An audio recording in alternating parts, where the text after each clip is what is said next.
Dudley, you must be mad. A time machine. Yes, my friend, a time machine. This thing? This very thing. This contraption? This framework made of quartz and bronze and ivory, with its levers and its dials and its seat in the middle. This is the result of 3 years' hard work. I promise you, Fowler, that on this machine a man can go wherever he likes in time. By working these levers, a man can choose his century, his year, his very day. Oh, really, old man. Time is only a kind of space. If we can move about in all the other dimensions of space, why not in time, too? It's impossible. Out of the question. Well, what are the journeys I've already taken on this little contraption? I'm afraid you've been having a bad dream. Very well. You shall have proof, my friend. How? Just climb on, Fowler. Sit in the seat beside me, face these ivory dials, and I'll take you for a little spin. Well, you mean right now? Right now. Well, just, in case this thing should take off like the Flying Red Horse, are there any, Any preparations? No, Fowler, no. You won't need any luggage on this trip, not even a toothbrush. You'll be back here in my laboratory in less than a minute. All right. I'm on. Now what? Hold tight. It sways a good deal. I'd hate to lose you. I can't be frightened, Dudley. Then you're braver than I am. Tell me, what time is it? It's, just 12 noon. Before we start, I want to adjust this control a bit. Is everything shipshape? Tell me, did you notice anything just then? Only a noise, a humming noise, nothing else. And what time is it? You just asked me, old man. It's 12... Well, that's odd. What? My watch says 11 o'clock. I could have sworn it was noon a moment ago.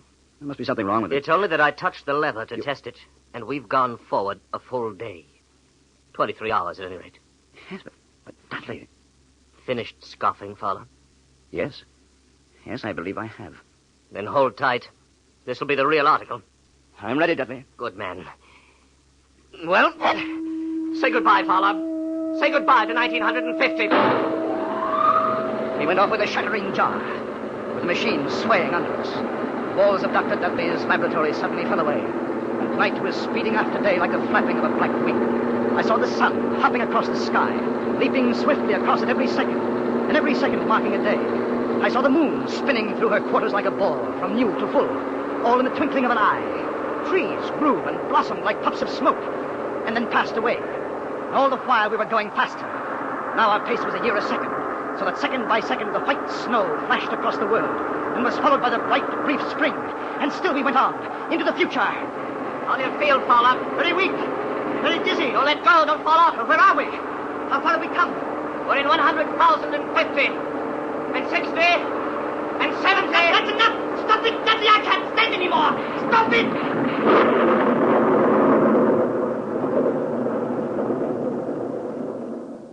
Fowler, you all right? Yes, I believe so. No broken bones. What happened? Not sure. Must have stopped too suddenly. Where are we, Dudley? Look around for yourself. A wide lawn. Beautiful, vast garden. No, I meant geographically. Just where we were when we started, where my laboratory stood. And the year, Dudley? What is the year now? 100,080. It seemed absolutely incredible. A dream, but a pleasant one, for the garden in which we found ourselves was beautiful and summery, with an unexpected perfume about it, almost like platine. At some distance, we could see a large and imposing building, and everything was quiet and peaceful, but almost too much so. And the sense of strangeness, of incredible strangeness, sent a shiver up my spine. 100,080. Fowler, do you want to go back? Yes, I rather think I do. Let's go back. Dudley. From over there, in the bushes. It sounded human. Come on. Yeah. Why, it's a child. Seems to be a very small girl. There's been a beast here of some kind, struggled with. Look at the marks in her arms. Now, my dear, you'll be all right now. You won't be harmed. Of course, you won't understand English. Motioning us to go with her. Yeah. What about the animal? Did you see it? No, not a glimpse. Too fast for us. Perhaps we'd better go back, Dudley. The girl seems to be all right now. Leave her like this? Yes, I've had enough. Well, they haven't, old man. Because they're here. All around us. They had crept up on soundless feet to surround us. The little people of this era. And the girl we'd saved was not a child, but a full-grown woman. Well, they all stood 4 feet high, dressed in simple tunics. Beautiful creatures, but terribly frail, with a plump, soft kind of frailty.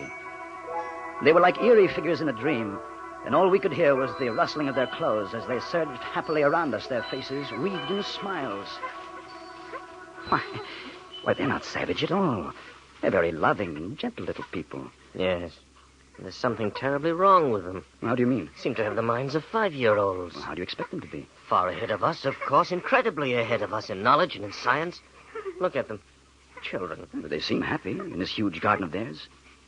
Dudley, I've changed my mind. Let's stay. Maybe we shall enjoy spending a few days with our little friends. The little people led us home into their valley. They lived in colossal buildings, sleeping all together in one huge hall, eating in another, playing and frolicking together in the sunshine. And we lived with them for days in utter contentment. One afternoon, Dudley and I walked along the banks of the great river. Little people all wear the same clothes, the same soft, hairless skin, same feminine roundness of limbs. Yes. I wonder if it's because they're vegetarians. They're vegetarians because they have to be. You haven't run across any horses or dogs, cattle of any kind, have you? No, now that you mention it. With good reason. All extinct by now. Just as the dinosaur is with us. Dudley, there's something strange here. Something hidden away and silent here in the year 100,080. Felt the same way. I've taken the precaution of removing the control levers of the time machine, putting a master padlock on the main switches. Oh. I don't much fancy the idea of someone riding away with it into another century and leaving us here for the rest of our lives. Dudley, do you know where we are? Yes, this is where we landed. I thought so. I wasn't sure. What did you ask? What's happened to the machine? What? But they've taken it away. They've stolen it. This is where it was. It's right here. Look, follow the tracks. Here where they dragged it. Over here, come along. Down this path. Look, right there, the monument. There's a brass doors in the base. Oh, they're locked. The machine, it must be in there, inside. We must get it. Break down the door. How can we? Here, use the levers. All right, try. It's more. No, it's no good, Dudley. They're solid. We'll never break through. Never? No. Never? We can't break through here. Stay here all our lives. You may never go home again. You must open the machine. No. Time machine.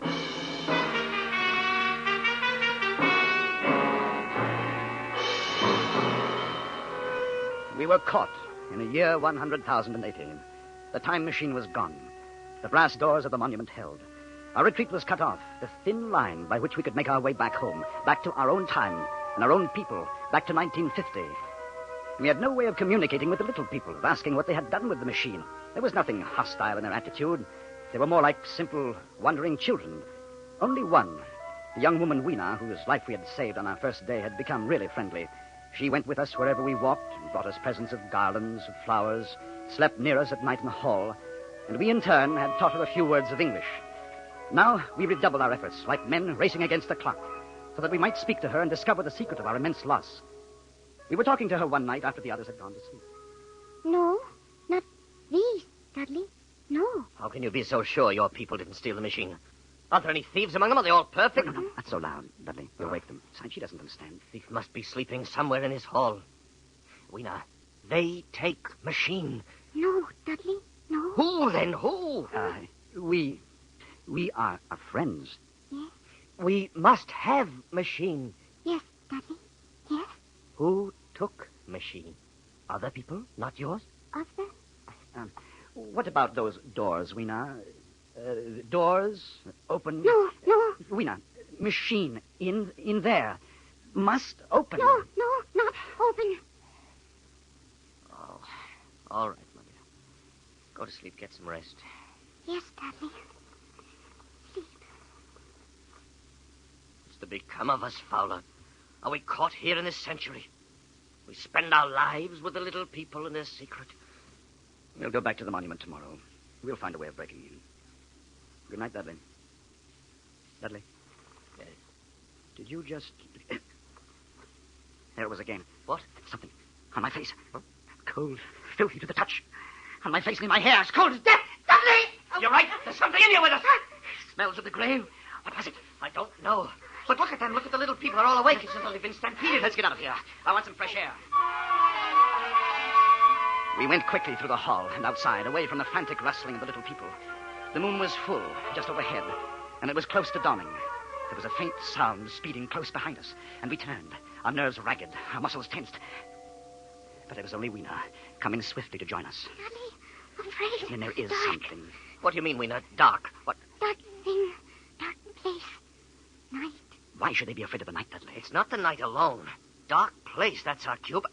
Perhaps it's something underground.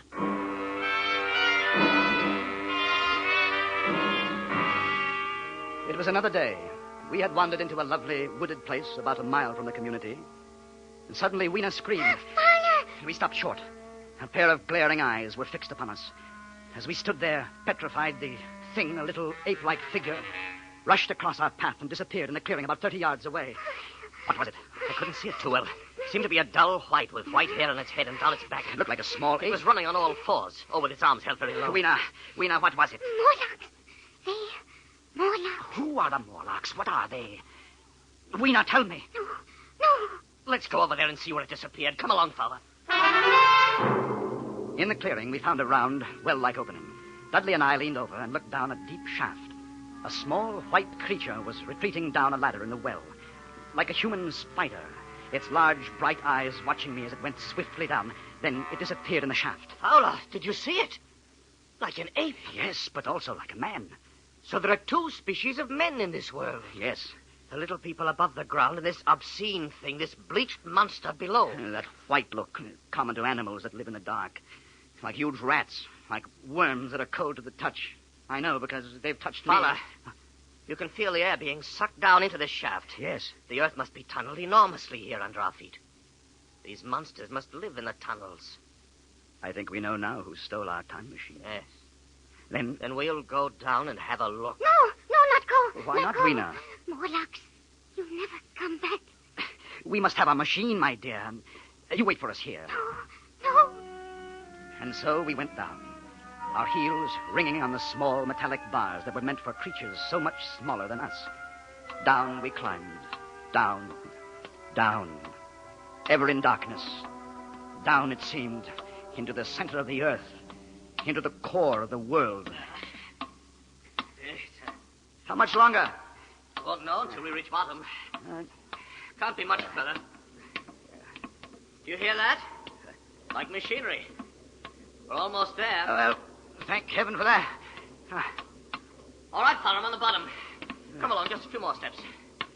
Now, give me your hand, fella. Good. Yeah. Good. We're here. Yes, in the land of the Morlocks. You have a match? Yes, here. Must be a large vaulted cavern at the end of this passage. What do you suppose they'll do if they catch us? I've no idea. Better take care not to be caught. Another match. That throbbing noise. Probably their ventilating system, pumping the air down. There must be thousands upon thousands of these Morlocks living under the earth. We haven't seen any yet, except for our friend who came down ahead of us. Why do you suppose they wanted our time machine? I think they wanted us, not the machine. And we've come to them. We must. It's our only chance. Fowler, if that noise does come from air pumps... Yeah? Why is it so stuffy here, so oppressive? Dudley, that smell. Blood. Light another match. Dudley, look. Straight ahead.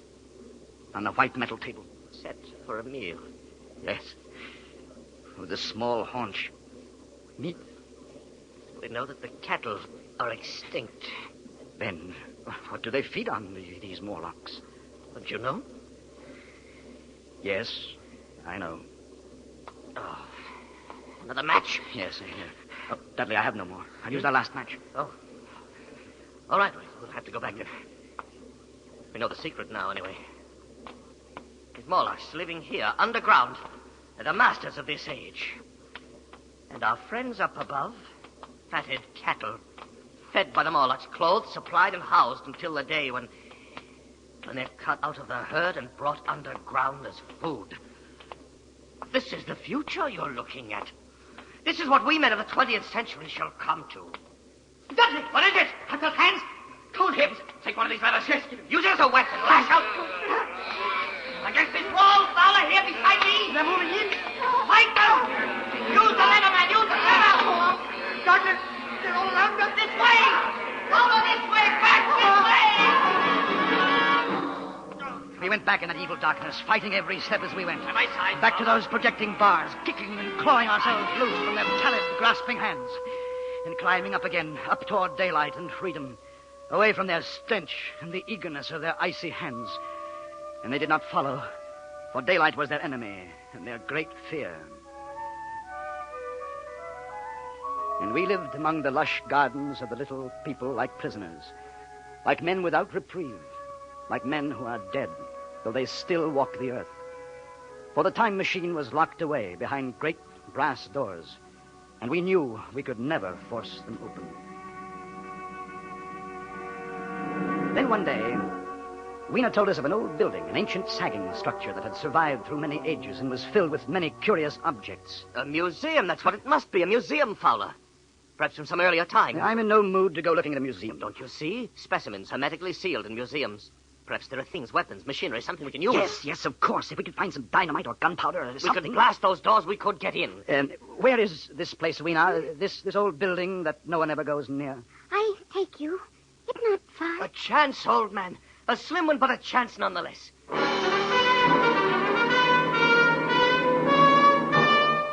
All day we wandered through the great ruined halls. The building had been deserted, unused for perhaps a century. The childlike men of that time had long since ceased to care about anything but their own personal comforts. It was late afternoon and growing dark when we came upon the chemical section. We had found nothing useful to us until then, and now came the worst disappointment of all. And it's dust. All of it. Been dust for centuries. Another dead end. It's hopeless. We were out of our heads to hope that nitrates would retain their form for 100,000 years. We go now? There's nothing here. Oh, wait just a moment. Something in this case. You can break it with your lever. Stand back a little. Right. Box of matches. Hermetically sealed. Oh, wait, let me see. Well, they're perfect. But they're not even damp. What shall we do with them? Burn down those brass doors? Well, you'd better keep them. You can't tell. Fowler. What? On the floor, you see them? Small, narrow footprints leading away into the darkness at the end of this gallery. Dudley! We'd better go. Pick Ween up and carry her. We'll have to run for it. Now, don't be frightened, my dear. It'll be all right. Go on, run! We came out of the gloom of that place into the deeper gloom of dusk. And suddenly we saw. We were trapped. All around us were the Morlocks. They were there by the thousand, surrounding us, and coming closer in the long, even line of deathly white, their eyes blinking in the half-light, their tiny mouths alive with appetite. Fowler, the matches! I had them dipped like a fire here. Hurry, man, the forest is dry. Hurry, man. We'll have an inferno here in a minute. Our little friends don't like light or heat. The fire leaped high to the heavens, and the countryside was ablaze. The Morlocks turned in fear, blinded by the glare. Some of them blundered into the middle of the raging flames, and the rest faded away like a fog. Dudley had left a narrow passageway for our retreat, and we fled down a long corridor of leaping flames and blistering heat. We fled to safety toward the community of the little people. As we ran, we passed the huge monument with its great bronze doors that were locked tight in our time machine. And suddenly, in the glare of the distant fires, we saw something that stopped us short. They're open, Fowler! The doors are open! No, not go in. Dudley, no. It's a trap. They're there waiting for us inside. Waiting or not, we're going in. Dudley, it's suicide. It'll take me 1 minute to screw the levers on again, then I touch them and we're away. All right, I'll try to give you your 1 Good minute. boy. No, go. Not leave me. No, you, my dear, you hold tight around my neck. You're coming home with us. All right, let's go. We're in. Oh, look, the machine, they haven't harmed it. I don't see them yet. Come on now, quickly. The doors, Dudley. They're closed. Get in the seat, I'll be ready in a moment. I waited for the hum that would signal our departure. And there in the darkness, the Morlocks were finally upon us. Cold, persistent fingers swarmed over my body, tugging at me, sucking me away from the machine. I held tight to Weena as a man holds fast to life and tried to kick them away with my feet. Hurry, Dudley, hurry! I should get these levers quickly or we're done. One more turn and it's in. There, Fowler, we're away, we're gone. Yes, we made it. Are you all right? I'm all right. Good. And Weena? Weena isn't with us. What happened? They tore her from my hands at the last minute. They got her. I tried to save her. I couldn't. I still have a piece of a tunic here in my fist. Little piece of a tunic, Dudley. Nothing else.